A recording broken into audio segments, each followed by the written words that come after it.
Well, good morning, good afternoon, good evening, whatever time it is, wherever you are tuning in. Thank you so much for joining me for this Facebook and Instagram live offering on joy. So happy to be back here on Facebook Live and Instagram. It's been a few months since I've done one of these sessions. I was offering and facilitating an online retreat program on compassion, and there were 2 sections of that, and so I was just far too busy to make it to a Facebook Live session. But that is over now, and so here I am. So today's offering will be on the topic of joy, or mudita in Sanskrit and Pali. I'm going to talk a little bit more about mudita a little later, but before I get into that and the bulk of the offering today, I really just want to make a few announcements, as I typically kind of do. So the first announcement, I'm really excited about an upcoming book study that I'm going to be offering over Zoom. And this is a book study on the book entitled The Inner Work of Racial Justice. This is a book by Professor and Dr. Rhonda McGee. This starts relatively soon, actually. It's launching at 6 p.m. Pacific Coast time this coming Monday, March 31st. If you're here in Asia, in Thailand in particular, that's 8 a.m. on Tuesday morning, June 1st. Now, this book study will be for free, and I'm going to be there as a moderator, but I'm also going to be participating in the book study and really taking a deep dive. I've read the book. It's a fantastic book. I really can't recommend it highly enough, and it's really timely with all of the racial tension and disparity that's coming to light, particularly in America, but really worldwide. This book allows one to take a really deep dive into the somatic experience of unconscious racism. And in doing that, we make the unconscious conscious. We bring it into the light of awareness. We do this through mindfulness meditation practices and through reading and study.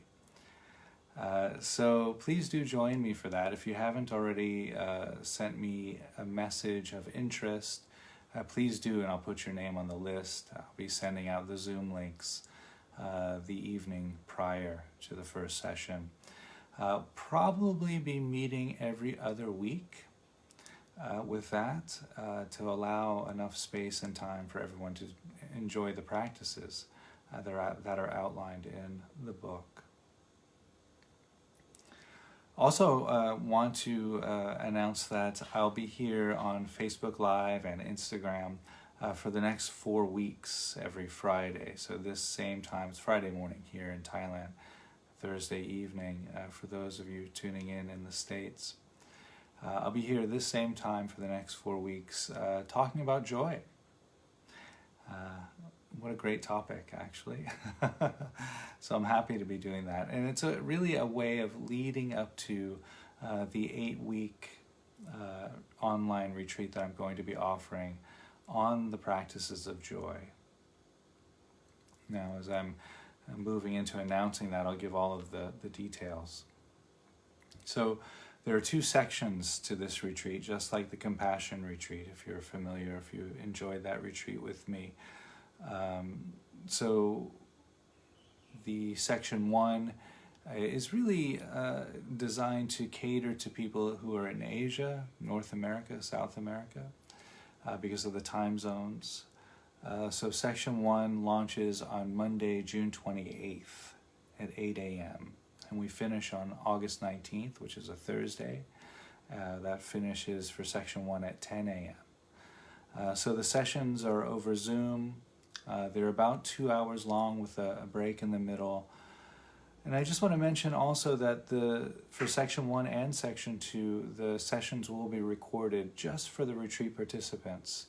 Oftentimes people message me and say, I'd love to do this program, but I can't make Thursdays, or I can't make Mondays, or I can't make the first month or whatever it is. Some people actually sign up, they can't do any of the live sessions, and that's fine. You'll have the recordings there, and so if you wish to learn at your own pace, you can just buy into the program, and then I'll be sending you the links as I produce them. So generally the links are available to the recording just a few hours after the session ends live. So plenty of ways and options of enjoying that retreat if you find the window of opportunity to make the live sessions limiting. The second section that I mentioned is really designed to cater to people in Europe and the UK, and that is on Mondays and Thursdays at 9 a.m. In the UK. So adjust your clocks accordingly if you're elsewhere in Europe for that. And you can find out more information about the online offerings at my website, which is suchsweetthunder.org. So just go on the website there, click on the retreats and programs page, and that will give you everything you need to know about the upcoming programs. Okay. So I think I made it through those announcements in about 5 minutes. That's pretty painless. So if you've been with me for any of these sessions before, you know that I really like to start the talks with a brief guided meditation as a way of really setting the table for the offerings. Now there's historical precedence for this. The Buddha himself, when he gave talks to his people, to his monks and nuns and lay people that he was talking to 2,600 years ago, he used to open his talk with a little meditation or a talk, sometimes on loving kindness, sometimes on gratitude or appreciative joy, as a way of softening the heart so that the teachings could more easily land like that. These teachings more easily land when our heart is open. So that's the idea there. So I'll ring the bell.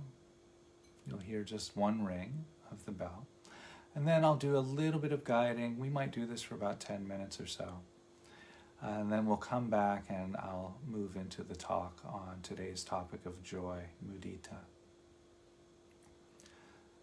Now, if you wish to not do the meditation practice for whatever reason, that's fine. Maybe you're not in a place right now where you can meditate. You can just proceed and continue doing what you're doing. Or if you wish to just close your eyes and follow your breath, if you have a breath meditation you'd rather do, or you feel free to get up and stretch, go get a drink of water. When you come back, we'll be here. So whatever best supports you in this present moment.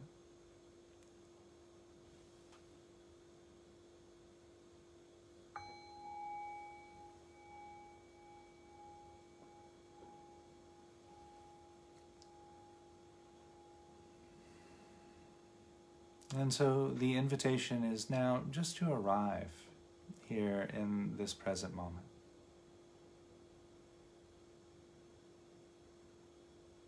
You might arrive here by just noticing how the body feels right now. Whether you're seated or standing or lying down. What are the sensations in the body? Just noticing. There's no wrong or right about that. Just notice how the body feels in this posture.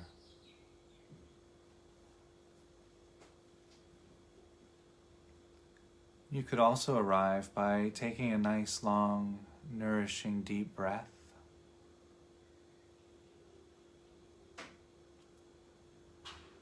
And on the exhalation, if you wish, if it feels comfortable, allowing the out-breath to be just slightly longer than the in-breath. That slower, elongated out-breath can bring a sense of calm, of stillness to the heart, to the nervous system.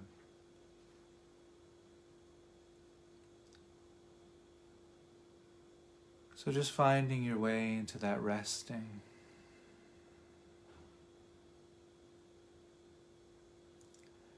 And then inviting the breath to just return to its uncontrolled breathing pattern and just rest.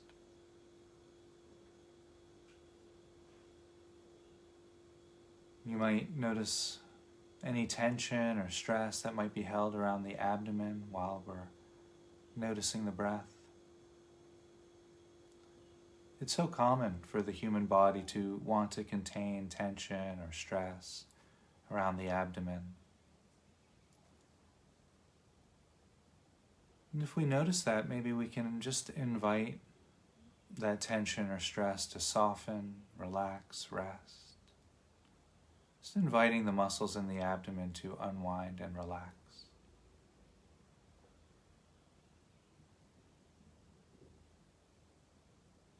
And perhaps noticing how the rib cage expands and contracts with each breath.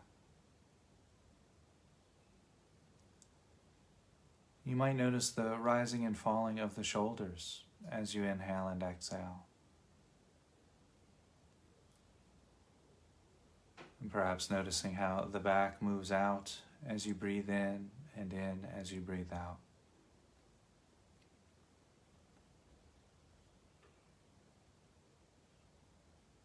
And particularly if you're seated or standing, you might notice how the body straightens up slightly as you breathe in and leans forward slightly as you breathe out. Just noticing how the breath moves through the body.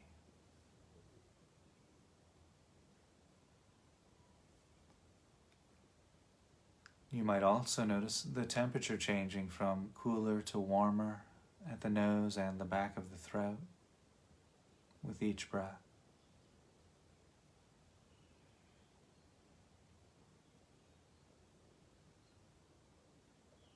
Resting, breathing.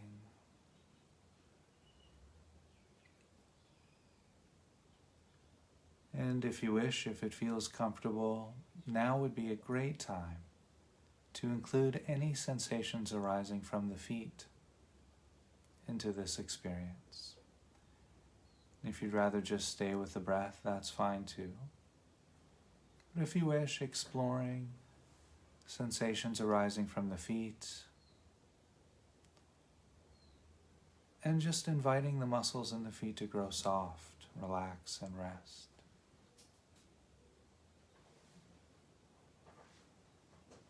You might also notice sensations of clothing against the legs, inviting the muscles in the legs to relax. And perhaps noticing the weight of the body against the cushion or chair. And here we can just pause for a moment and extend a breath of gratitude to whatever our seating apparatus is, whether it's a cushion or a chair, mat or floor. Just appreciating how it feels to be supported and held for this proxy for the earth, for Mother Gaia.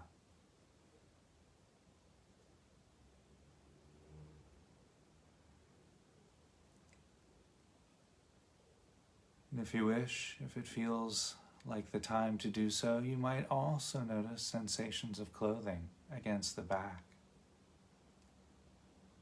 And so we can invite the muscles in the back to grow soft, relax, rest.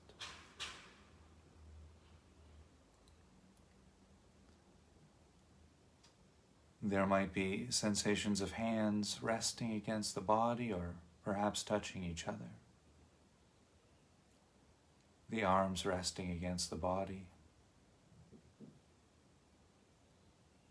Inviting the hands and arms to grow soft, rest.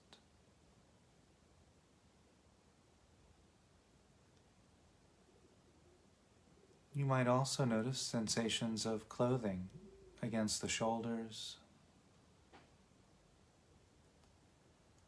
Letting any tension or stress that's held in the shoulders soften, relax, rest.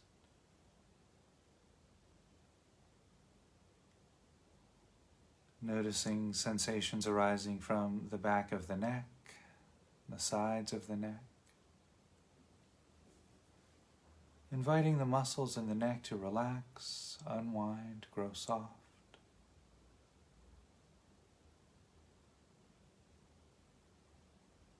There might be sensations arising throughout the cheeks of the face.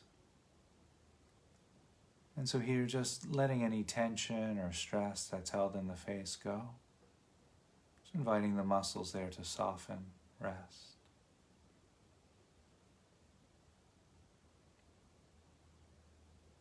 Noticing if there are any sensations arising from the top of the head.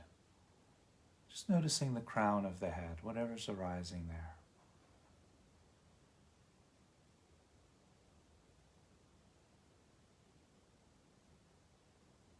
Resting, breathing, feeling.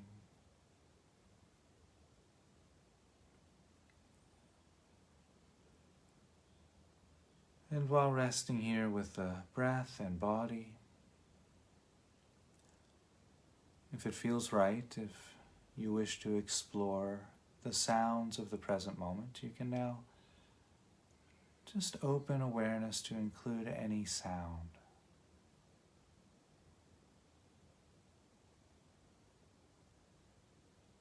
Just whatever's there. Just noticing the universe orchestrate the perfect soundtrack of this present moment. Whether there are cars or traffic nearby or a dog barking, the birds are singing here in Thailand, that's nice.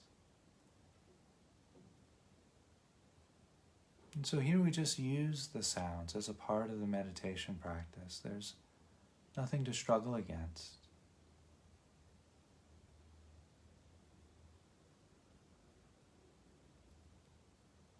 And if your auditory field is particularly quiet or silent,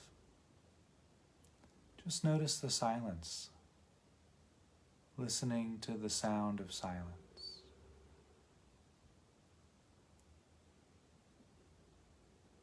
And if there are sounds in your environment, you might notice how the sounds interact with the silence of the present moment. I often hear the sounds as cascading through the silence.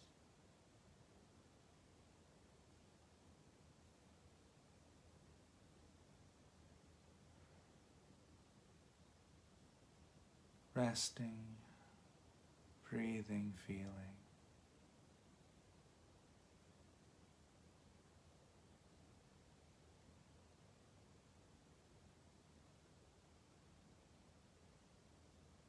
And while resting here in this present moment experience, the invitation is to recall, either through visualization or just a recollection, of something you feel gratitude towards. This could be something very seemingly trivial, like the color of a rose. Or simply the nourishment of each breath, the miracle of the breathing, which supports our consciousness, bringing oxygen to our blood, nourishing our system, allowing this experience to be the miracle of the breath. Or perhaps the laughter of a friend, the purring of a kitten, the beauty of a sunset, whatever's there, whatever's up for you.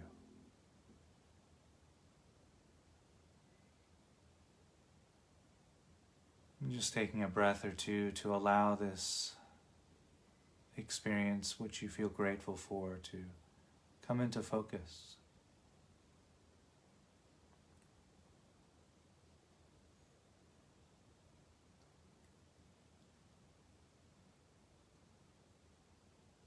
And so here the invitation is to feel into the experience of gratitude in the body.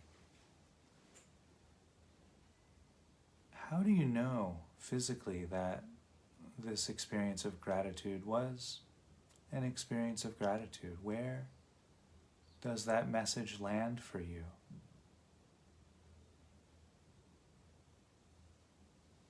There might be a softening around the heart when you bring this visualization into play. There might be a warmth in the abdomen or shoulders. Might be just a sense of relaxation that moves through the body. There's no wrong way or right way of feeling gratitude. Just feel how this manifests for you somatically in the body.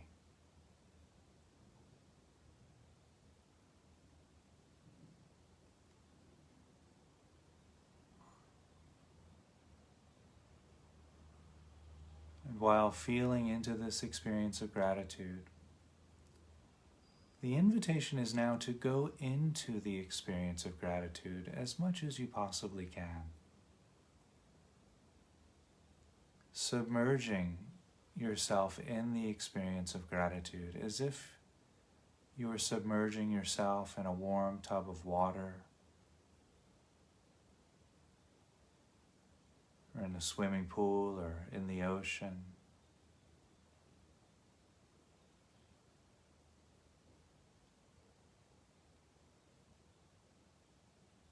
Sometimes people like to visualize this gratitude being poured into their head like warm, golden, honey-like syrup. Visualizing this golden syrup of gratitude covering the skull and flowing down the spine, drenching each vertebrae of the spine with this golden syrup, this warmth, this energy, this light of gratitude.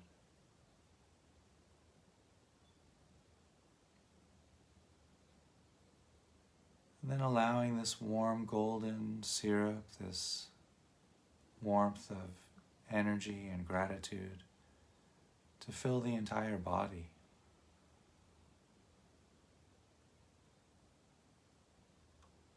Allowing the gratitude, this warmth, to nourish each cell, each muscle, each tendon, flowing through the veins and arteries. This warmth, this kindness, this gratitude, shimmering out from the surface of the skin in all directions.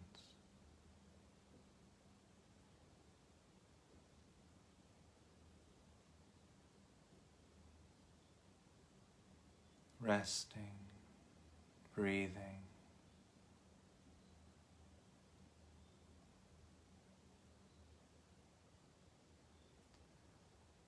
And so the invitation is just to stay with this feeling of gratitude, just for another breath or two.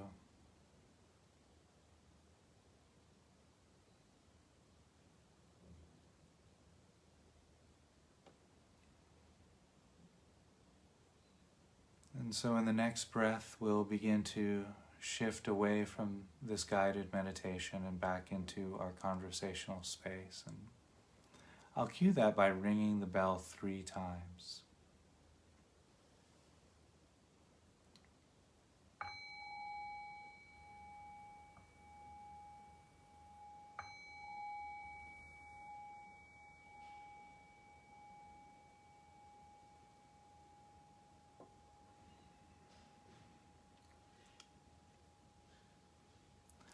Thank you for joining me in that opening meditation practice. And so if you wish to explore that longer, if you're watching this on video, on playback, press pause now and feel free to just stay with that experience of gratitude as long as you wish. Often when I guide that meditation live, people tell me that they wanted to stay there longer. And I understand that. Me too. That's such a good practice to just enjoy and to bathe in. And there's great benefit in doing that. So feel free. But for those of us who are watching here live, and thank you so much for being here, by the way, if you are, I'm going to proceed into today's talk. So joy. And, immediately when I posted the advertisement for the retreat on joy that I'm going to be offering starting at the end of June, I got some blowback. How can we practice joy in these times, with the world, particularly places like India, suffering so intensely right now, and in Myanmar with the incredible events that are unfolding in Myanmar, so much suffering there. And all over the world, in Brazil, they're having really challenging times there, and places in America too. Not only, I know America's coming out of the COVID with the very rapid rollout of the vaccine. That's such great news. But also the racial divisiveness that's happening there, and the political tensions and divide. So there is an incredible amount of strife right now. How can we practice joy? Well, one might answer that question with, how can we not practice joy in these times, right? Isn't that just the medicine that our nervous system, that our mind might be asking for in this time? Because, the human nervous system, it's not designed to inhabit a world that's constantly filling us with stressors and warnings. Our nervous system, the human nervous system, the amazing machine that it is, this amazing device of genius that is the human nervous system, it's designed to notify us when we're in danger. But, back 100,000 years or even further back, there wasn't this constant hum of danger when our nervous system was evolving. We didn't have that, constant threat. We'd be out maybe hunting for food or gathering, and there'd be a lion in front of us all of a sudden, and there would be this, instantaneous threat, and our nervous system would mobilize the fight or flight response. And then once we were out of that danger, we could find a sense of calm, a sense of stillness where we could recalibrate, where our nervous system could return to its homeostasis, calm. So it was more like, we'd hit an emergency and then we'd come down after we recovered. Hit an emergency and then come down after we recovered, like that. That's how our nervous system is designed to cope with tension and stress. But, the events this past year and a half or so, it's been this constant hum. And so homeostasis, that place of homeostasis, at least for myself personally, it's been very challenging to find that. Because we might turn on the news or, hear some events in the world that cause our nervous system to go into that fight or flight. And then when we turn off the news or go for a walk or start to rest, start to relax, we come down, but we don't really ever land back at that homeostasis point. So we land, but now we land at maybe a 1 or a 2 instead of reaching back to that bottom, back to that homeostasis, that state of rest. And so this has been going on now for quite some time, over a year. So the practices of mindfulness meditation, of compassionate meditation, of loving kindness meditation, of joy, of equanimity, these practices are designed to help us find that homeostasis, to help us find our way back to that home plate, to that ground of rest, so we can let that go. And so you might be thinking, well, that sounds great, but what about all of the strife that will continue in the world? Maybe I can come back to my apartment and meditate for a while or enjoy this program on joy, but what happens then? Well, we become more available for others because we are able to recalibrate our nervous system. We become more compassionate for others. We become more resourceful for others. We become more available to the everyday joys that are available to our life. We can notice them, take them in, just like we did in this meditation a few minutes ago. And in doing that, we have more joy to offer to others who might be struggling, who might not have a practice like this. And so we learn to share that joy, and we become nourishment for our neighbors. So how can we not practice these practices, whether it's joy, mudita, whether it's practices of loving kindness or compassion or mindfulness meditation, or perhaps yoga or Tai Chi or Qigong. Whatever your practice is that allows your nervous system to find its way back to home base. It's so important right now.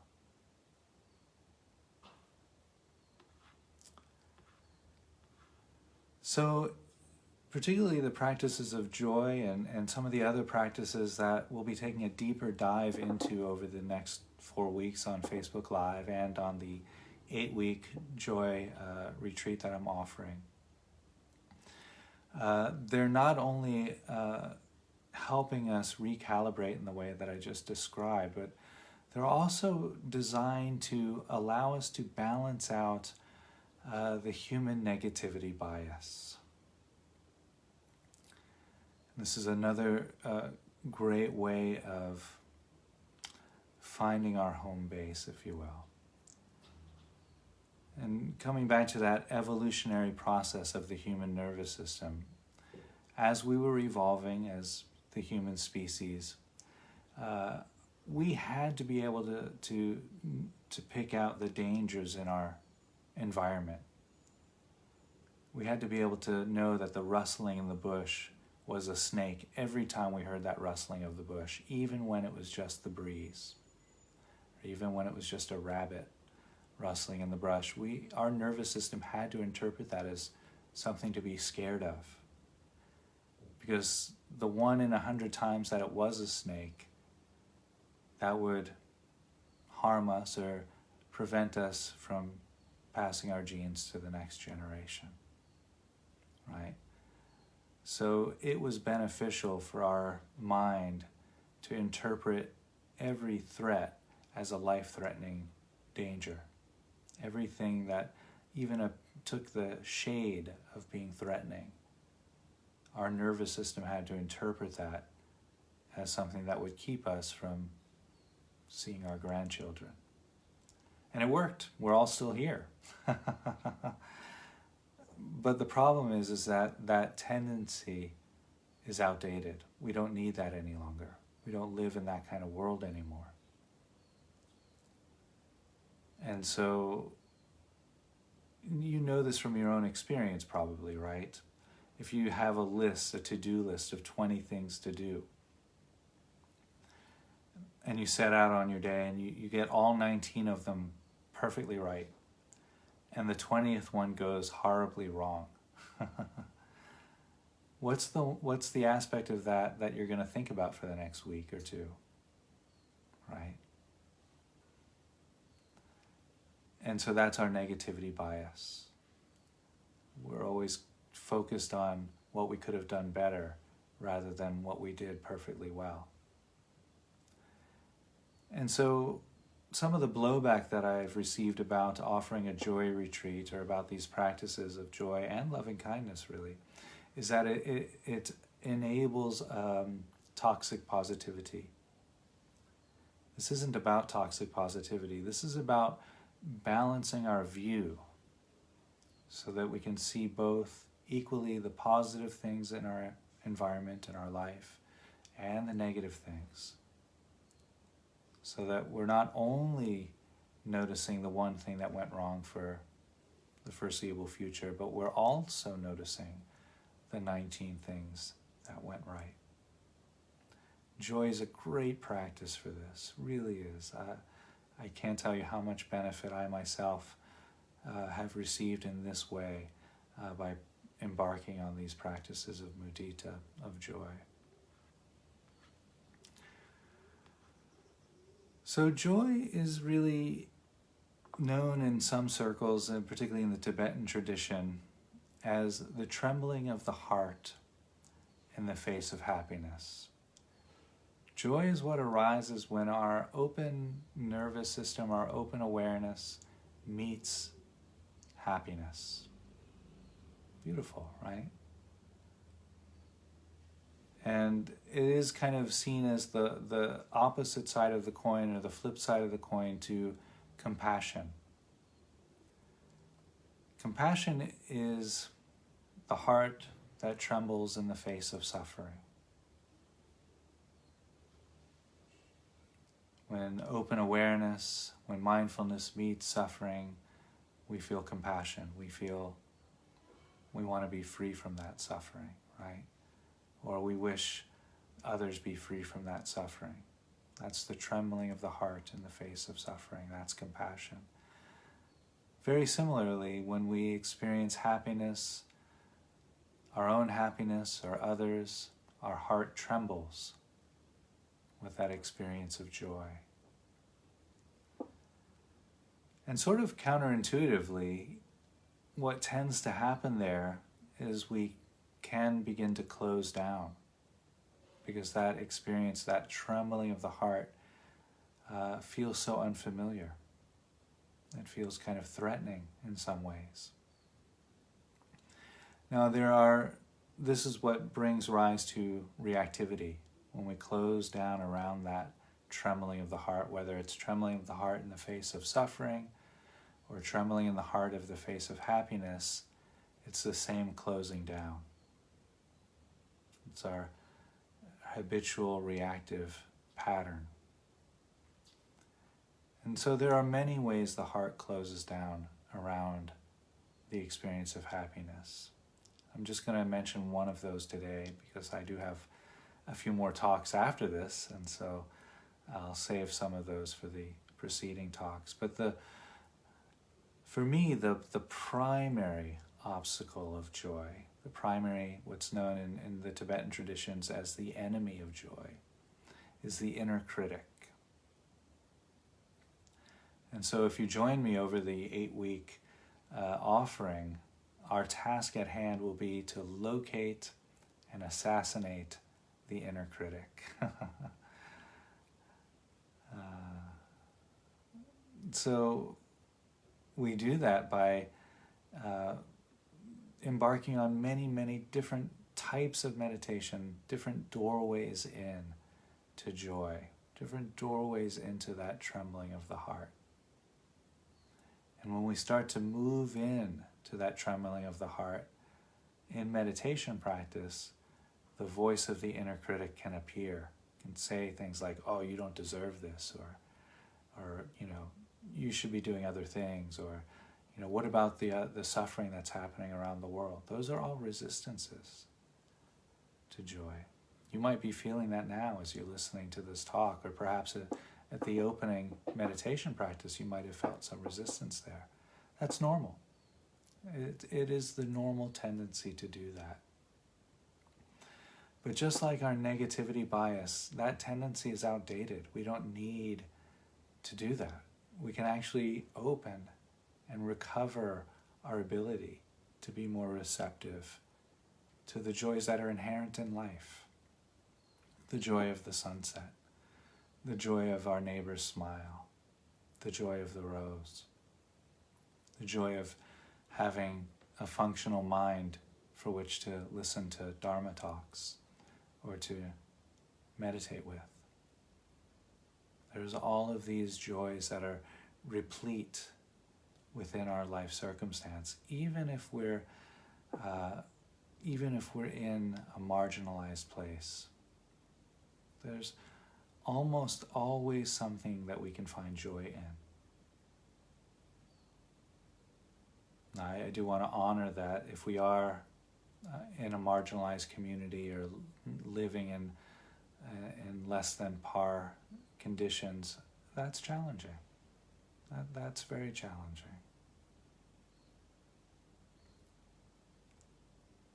And so that might be the task at hand for some of us. And so as I continue here with this talk, I just want to mention a few of the explorations that I might be introducing here over these 4 weeks. And definitely we'll be exploring these during the 8 weeks of joy practice that I'll be offering online. The joy of a collected, focused mind. And this comes right from the Theravada Buddhist tradition, the early Buddhist tradition. It was said that if you could really focus your mind into the present moment, then there could be this experience of joy, like that. So finding joy in just this breath, finding joy in just this present moment without any reactivity. When that reactivity subsides, the underlying experience is joy, like that. So I might be able to offer a little bit of an insight into that today. Freedom from reactivity, there's joy in that. And this is kind of connected to the joy of the collected mind, when we can, either through meditation or maybe through yoga, Tai Chi, Qigong, some other contemplative practices like centering prayer, we find a space, an open space where our reactive habits, tendencies rest. It might just be for a second, but it's there, where there's no attraction, there's no aversion, and there's no indifference. And when we can rest in that place, there's an abundance of joy that arises from that place. As Rumi once said, out beyond the ideas of right and wrong, there's a field. Let's meet there. And so this doorway into joy is a doorway into that field that Rumi was so eloquently referring to there. Joy of generosity. Amazing. When we give, we receive. And this is, now we know this to be true because there's brain studies that show that the same area of our brain lights up when we receive a gift and when we give a gift. The brain doesn't know the difference. It's the same neurons that wire and fire together, whether we're giving out of generosity or receiving somebody else's generosity. Beautiful. And there's an abundance of joy that can be felt in that experience, whether we're giving or receiving. So just as a way of exploring that, I welcome you to practice generosity over the next week. Have a random act of kindness. Maybe buy somebody a cup of coffee, or offer somebody a compliment, or send somebody an email that you haven't spoken to in a while and tell them how much they meant to you, or how just compliment them in some way. Doesn't even have to cost anything at all, like an email, a compliment, a flower, a smile. All of these are acts of generosity. The joy of gratitude, you might have been able to feel into a little bit of that at the opening meditation there. Keeping a gratitude list is another great way to explore this door into the joy of gratitude. Now, if you do keep a gratitude list, make sure you take some time to actually really feel somatically what that experience that you're writing on that gratitude list is. Feel into the experience.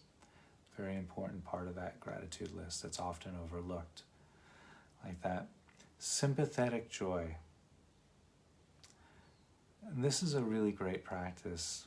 This is one of the traditional translations of mudita, that Sanskrit word which is generally translated into joy, sympathetic joy.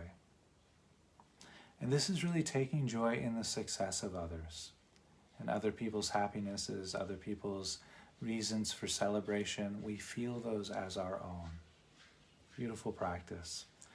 And this is often where the inner critic comes in, but it manifests as jealousy and envy. Right? We feel like we're being critical of the other, but we're only critical of the other because it doesn't feel good to be critical of ourselves. We're really, that same voice is telling ourselves how we should be, how we quote unquote should be, how we wanted to be. So I don't want to dive too deeply into the inner critic today, but that's a hint at that, what that inner critic voice might sound like for some of us. So sympathetic joy brings that inner critic up in really unforgiving ways sometimes. It really allows us to see that inner critic, to really look at it in the eyes. Say, I see you. I know who you are.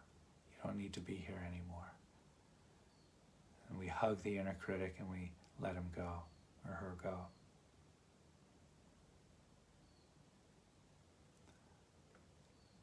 Another doorway into joy is the simple joy of being, the joy of each breath. Actually, when you really get into that, the breath actually feels good. It feels good to breathe. It's pleasurable.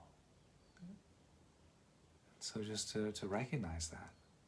Wow, well, maybe some of us have emphysema or asthma or allergies and breathing doesn't feel good. Well, there's also joy of the sensations of clothing against your body, or the joy of feeling the feet against the ground, or the joy of the taste of your favorite cup of hot chocolate or coffee, or the beauty of a sunset. And so here, the joy of being, finding joy in the six senses. In Asia, the sixth sense is the sense of the mind. So there's even joy in the mind. And if you've ever seen the movie The Diving Bell and the Butterfly, it's a great, great movie. Overall, it's a beautiful movie, but it's a beautiful movie about how one can find unconditional, boundless joy in the mind. I know that sounds very contradictory to meditation, right? But there can be this joy in the mind. And the last doorway into joy that I'm going to mention here is the joy of overcoming challenges, overcoming and transforming the challenges in our path, whatever they may be, right? We kind of all know this joy. If you think about like the last obstacle that we encountered and we were able to overcome that in whatever means. You know, when we finally came out of the other side of that, wow, right? And you can rejoice that. There's this feeling of, yeah, I made it. I'm strong. I made it through that. And there's a feeling of joy that arises from that experience. And so I just want to mention here that all of the practices of joy and all of the immeasurables, whether it's loving kindness, compassion, equanimity, or joy, they all aim high. They're really aiming at that highest aspect of whatever the immeasurable is. Here it's joy. And so we take that high aim so that we can grow our mind, our nervous system, our body, our heart towards the light of joy. So we're not trying to cultivate kind of a peak experience where we come to meditate and we leave like, our platelets are vibrating and we leave totally ecstatic. And then, an hour later, we're just as reactive as we were before the practice. That's not the idea. Now, we might come to a meditation practice and feel really joyful, and that's great. But the real benefit comes over the days, the weeks, the months, and the years of cultivating a practice like this, where we gradually, slowly start to marinate in the experience of joy, and our nervous system begins to fire and wire in that direction towards this boundless experience of joy, this mudita. And there's so much more benefit in that than just the quick hit of joy. The benefit is that we again become that resource. We become that stability. We become that ground of joy for ourselves, for our loved ones, for people we don't know, for people we don't like, and eventually for our entire world. We become that ground, that resource of joy. So, I've reached the end of my talk here today. I hope you've enjoyed it. Thank you so much for joining me for my return to Facebook and Instagram Live. It's a pleasure to be here. Couldn't do it without an audience, so thank you, whether you're watching live or whether you're watching on video. Once again, if you're interested in signing up for the Joy Retreat online offering, please visit my website, suchsweetthunder.org. Go to the Retreats and Programs page, and you can find everything you need there.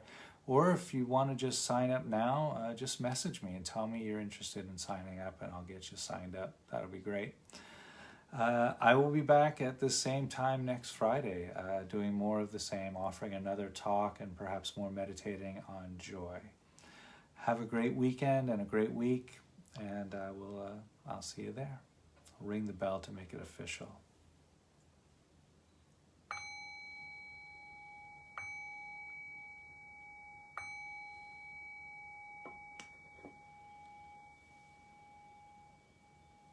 Thank you.